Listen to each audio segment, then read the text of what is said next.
রাঁচি নেতারহাট ভ্রমণ পর্বে আগের পর্বে দেখিয়েছিলাম নেতারহাট ভ্রমণ। দুদিন নেতারহাট ভ্রমণ কমপ্লিট করে চলে এলাম রাঁচির উদ্দেশ্যে। রাঁচিতে আমাদের প্রথম গন্তব্য ছিল গেতালসুদ ড্যাম। গেতালসুদ ড্যাম যাবার পথে এই জায়গাটা পড়ল, কিছুক্ষণ এখানে ফটো তুললাম। খুব দারুণ লাগছিল, পাহাড়ের মাঝে।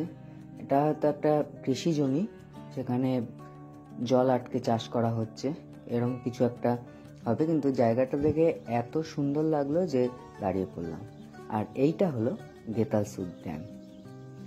পাহাড়ের মাঝখানে, চারদিকে পাহাড়, আর তারই ধারে একটা জলাধার, এর নাম হচ্ছে গেতালসুদ dam.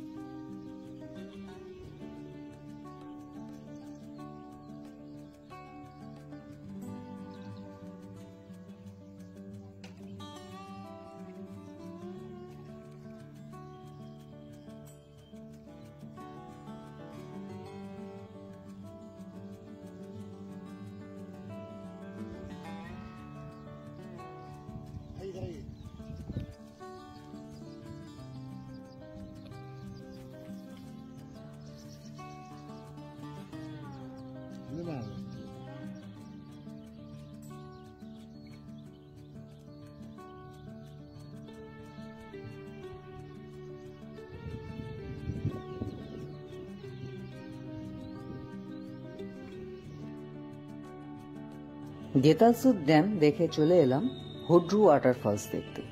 Hundru waterfalls Ranchi Purulia road হয়ে আসতে হয়।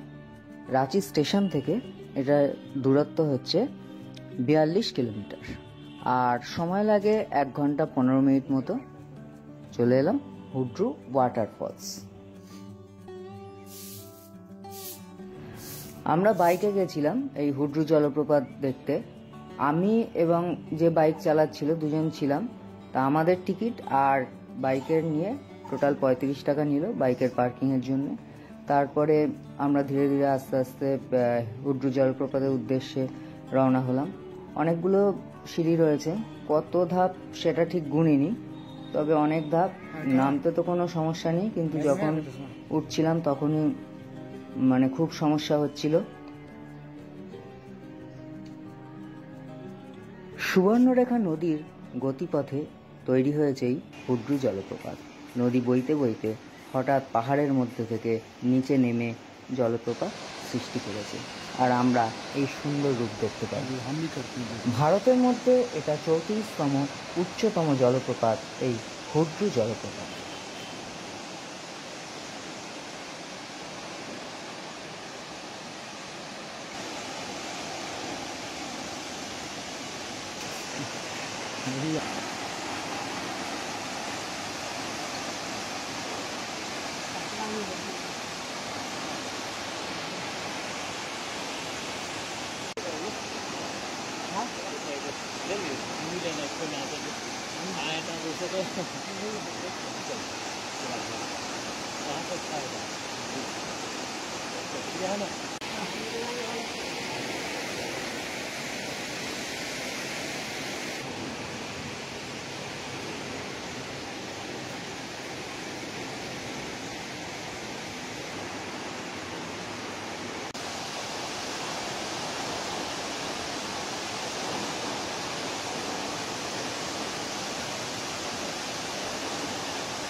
তারপরে হুড্রু ওয়াটারফলস দেখে আমরা চলে এলাম সীতা ওয়াটারফলস দেখতে। হুড্রু ওয়াটারফলস থেকে সীতা ওয়াটারফলস 25 কিমি দূরত্ব, প্রায় 50 মিনিট সময় লাগে। কিন্তু রাস্তায় আমাদের বাইকটা খারাপ হয়ে যায়, তাই সেই জন্য কিছুটা সময় বেশি লেগেছে। বাইক আবার সারাই করা হয়। মানে ওখানে তো এমনি জঙ্গল এরিয়া, লোকই পাচ্ছিলাম না। তারপর একজন একটু হেল্প করলো, তার সহায়তায় আমরা আবার আসতে পারলাম। দেখতে পাচ্ছি এখন সীতা ওয়াটারফলস।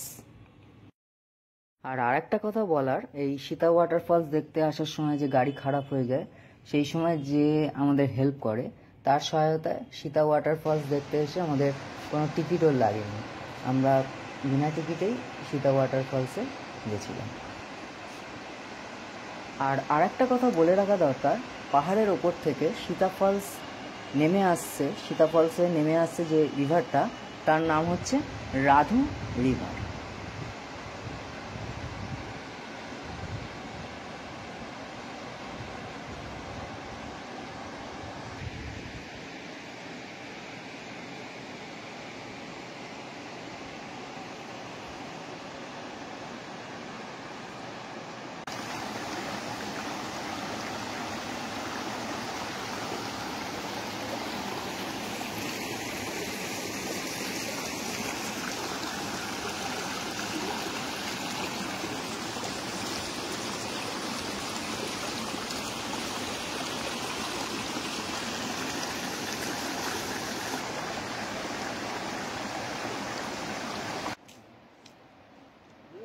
সীতা ওয়াটারফলস দেখে আমরা চলে এলাম জোনহা ওয়াটারফলস দেখতে। সীতা ওয়াটারফলস থেকে জোনহা ওয়াটারফলস 8.5 কিলোমিটার, মোটামুটি 15 মিনিট সময় লাগে। জোনহা ওয়াটারফলস যাবার জন্য দুটো রাস্তা আছে। একটা রাস্তায় রাস্তা ভালো, কিন্তু অনেক সিঁড়ি ভেঙে তবে জোনহা ওয়াটারফলসের কাছে যেতে হয়। আরেকটা রাস্তা খুবই খারাপ, কিন্তু কোনো সিঁড়ি ভাঙতে হয় না, একদম জোনহা ওয়াটারফলসের সামনে যাওয়া যায়। তা আমরা দ্বিতীয় পথটাই বেছে নিয়েছিলাম। খুব খারাপ রাস্তা দিয়ে এসেছিলাম, কিন্তু একদম ফলসের সামনে পৌঁছেছিলাম, যার জন্য কোনো সিঁড়ি ভাঙতে হয়নি। আর বাইক পার্কিংয়ের জন্য 20 টাকা নিয়েছিল। এই দেখতে পাচ্ছি আমরা জোনহা ওয়াটারফলস। এই জোনহা ফলসের আর একটাও নাম আছে, এর নাম হচ্ছে গৌতম ধারা ওয়াটারফলস। আসলে গৌতম বুদ্ধ এখানে এসে নাকি স্নান করেছিলেন, তারপরই এর নাম হয় গৌতম ধারা ওয়াটারফলস।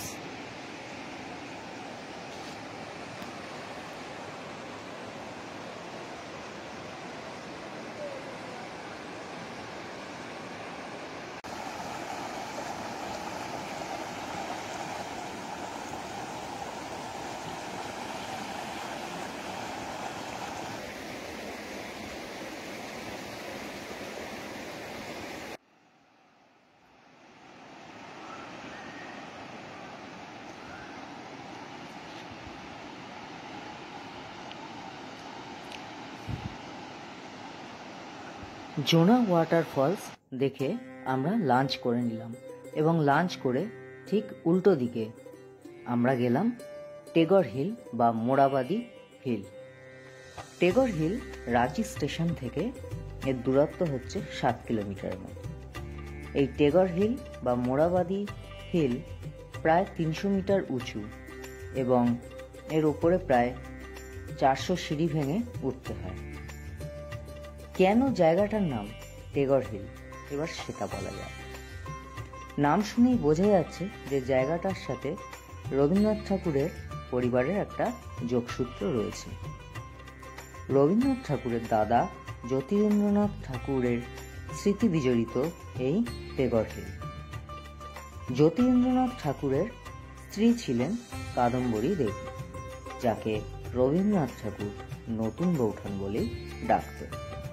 সেই কাদম্বরী দেবীর মৃত্যুর পরবর্তী সময় 1908 সালে জ্যোতিরিন্দ্রনাথ ঠাকুর এখানে ঘুরতে আসেন। এখানকার নির্জনতায় তিনি মুগ্ধ হয়ে পাকাপাকিভাবে এখানে থেকে যাবার ইচ্ছা প্রকাশ করেন। এখানে তিনি একটি বাড়ি তৈরি করেন, নাম রাখেন শান্তিহার।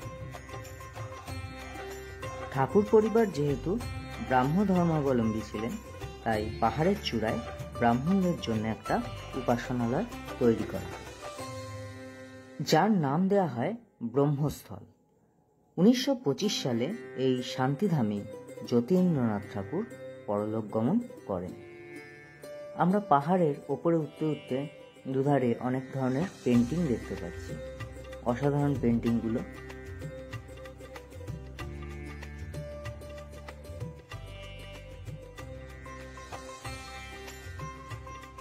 পরন্ত বিকেলের রোদ্রে আমরা চলে এলাম একদম পাহাড়ের চূড়ায়।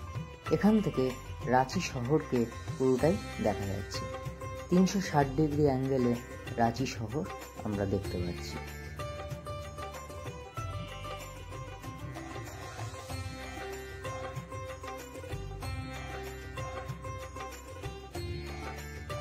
ওপরে যে মন্দিরের চূড়ার মতো দেখতে পাচ্ছি সেটাই হলো ব্রহ্মস্থল।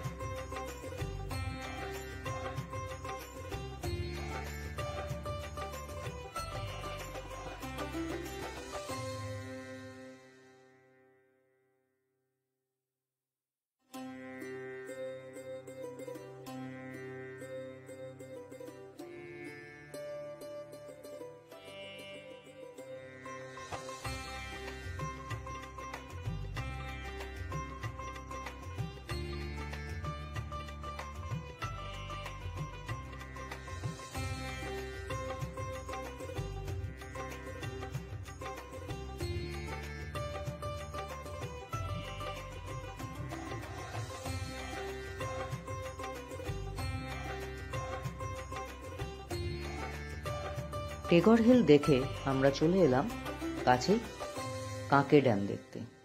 কাঁকে ড্যাম একটা অসাধারণ অনুভূতি। এখানে এই জলাধার থেকেই রাঁচি শহরে জল সরবরাহ করা হয়। আর এই কাঁকে ড্যামের পাশেই রয়েছে রক গার্ডেন। সূর্যাস্তের সময় এই কাঁকে ড্যামের দৃশ্য অসাধারণ লাগছে, শুধু প্রাণ ভরে দেখা যাক। কাঁকে ড্যামে আপনি নৌকা বিহারও করতে পারেন। অনেকটা সময় এখানে অতিবাহিত করা যায়। কিভাবে সময় কেটে যাবে এই কাঁকে ড্যাম আর রক গার্ডেন দেখে তা বুঝতেও পারবেন না।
কাঁকে ড্যাম থেকে চলে এলাম আমাদের সেদিনের লাস্ট গন্তব্য পাহাড়ি বাবার মন্দির।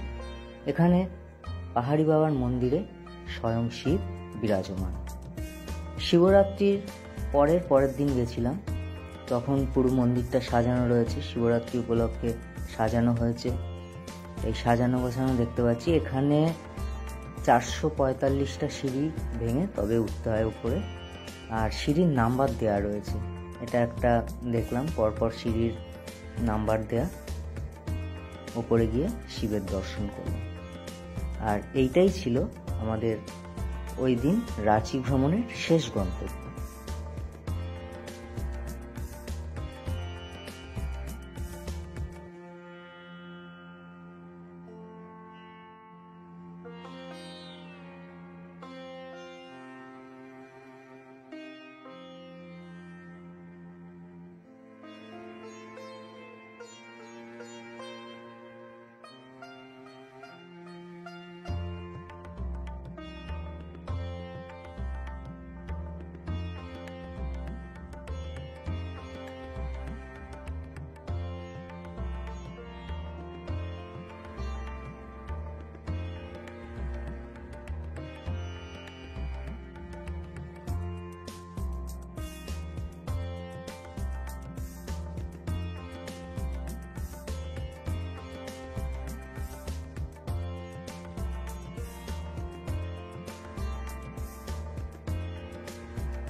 রাঁচি ভ্রমণের ভিডিওটা এখানেই শেষ করলাম।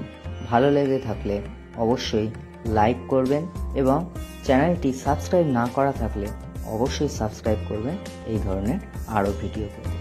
ভালো থাকুন, সুস্থ থাকুন, সকলকে ধন্যবাদ।